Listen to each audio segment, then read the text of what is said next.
Hello student, स्वागत है आपका आपके चैनल द फाइट एग्जाम में। कोई भी एग्जाम को फाइट करने के लिए हमारे चैनल को ज़रूर सब्सक्राइब कीजिए।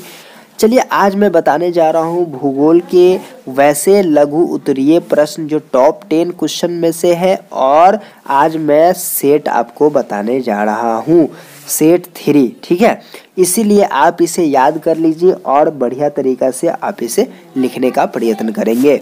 तो चलिए कौन सा है क्वेश्चन वो मैं आपको बताने जा रहा हूँ। पहला क्वेश्चन है, जीवन निर्वाह कृषि किसे कहते हैं? क्या कहते हैं? जीवन निर्वाह कृषि किसे कहते हैं?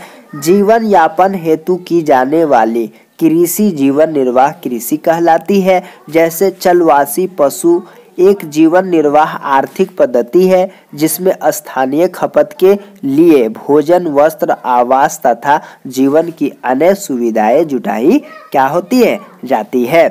खनिज आधारित उद्योग से आप क्या समझते हैं? खनिज आधारित उद्योग से आप क्या समझते हैं? वैसा उद्योग जो खनिज पर आधारित होते हैं खनिज आधारित उद्योग कहलाते हैं।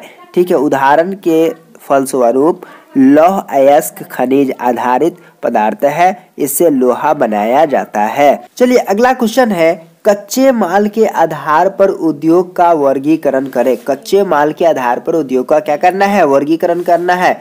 कच्चे माल के आधार पर उद्योग को 5 वर्ग में बांटा जाता है। कच्चे माल के आधार पर उद्योग को 5 भाग में क्या किया जाता है? बांटा जाता है। कृषि आधारित उद्योग जैसे गन्ना, वस्त्र, जूट, चाय आदि। खनिज आधारित उद्योग जैसे लोहा, इस्पात, सीमेंट उद्योग, कोयला, पेट्रोलियम आदि। ठीक है। वन आधारित उद्योग जैसे फर्नीचर, ठीक है, फर्नीचर उद्योग है ना, लाह उद्योग। उसके बाद पशु आधारित उद्योग कहेंगे चमड़ा, मांस, दूध, ऊन आदि। ठीक है। उसके बाद है रसायन आधारित उद्योग जैसे नमक, गंधक, प्लास्टिक आदि। ठीक है। क्वेश्चन है, कृषि योग्य व्यर्थ भूमि से आप क्या समझते हैं? कृषि योग्य व्यर्थ भूमि से आप क्या समझते हैं? वह भूमि जिसका प्रयोग नहीं हो पा रहा है, ठीक है, लेकिन सिंचाई तथा उन्नत बीज डालकर उसे प्रयोग में लाया जा सकता है, कृषि योग्य व्यर्थ भूमि कहलाता है।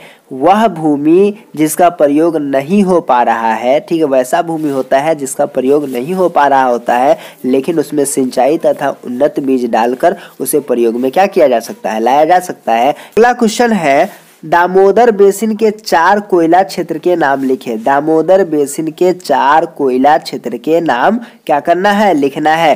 क्या लिखेंगे? झारखंड का झरिया कोयला क्षेत्र है ना, उसके बाद है रानीगंज कोयला क्षेत्र, झारखंड का गिरिडीह कोयला क्षेत्र और बोकारो का कोयला क्षेत्र। ठीक है। क्वेश्चन है, भूगोल किसे कहते हैं? भूगोल 2 शब्द भू और गोल के मिलने से बना है, जिसमें भू का अर्थ भूमि तथा गोल का अर्थ वर्णन करना होता है, अर्थात वैसा विषय जो भूमि के बारे में बतलाती है उसे भूगोल कहते हैं। अगला क्वेश्चन है, मानव भूगोल किसे कहते हैं? मानव भूगोल किसे कहते हैं? मानव भूगोल भूगोल की वैसी शाखा है जिसमें मानव विकास के विभिन्न चरणों तथा उस पर पड़ने वाले भौगोलिक प्रभावों का अध्ययन किया जाता है। यह मानव भूगोल और उसके प्रमुख वातावरण का क्या करता है? अध्ययन करता है। ठीक। क्वेश्चन है, जनसंख्या क्या है? जनसंख्या क्या है? किसी निश्चित भौगोलिक क्षेत्र में निवास करने वाले लोगों की कुल संख्या को जनसंख्या कहते हैं। अगला क्वेश्चन है, लिंगानुपात क्या है? लिंगानुपात क्या है? प्रति 1000 पुरुष के जनसंख्या पर महिलाओं की कुल संख्या लिंगानुपात कहलाता है। भारत का लिंगानुपात 940 है। ठीक है। अगला क्वेश्चन है, जन घनत्व क्या है या जनसंख्या घनत्व क्या है? जन घनत्व क्या है या जनसंख्या घनत्व क्या है?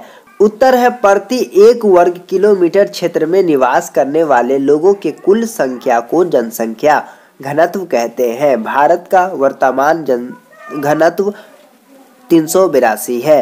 अगला क्वेश्चन है, जन्म दर क्या है?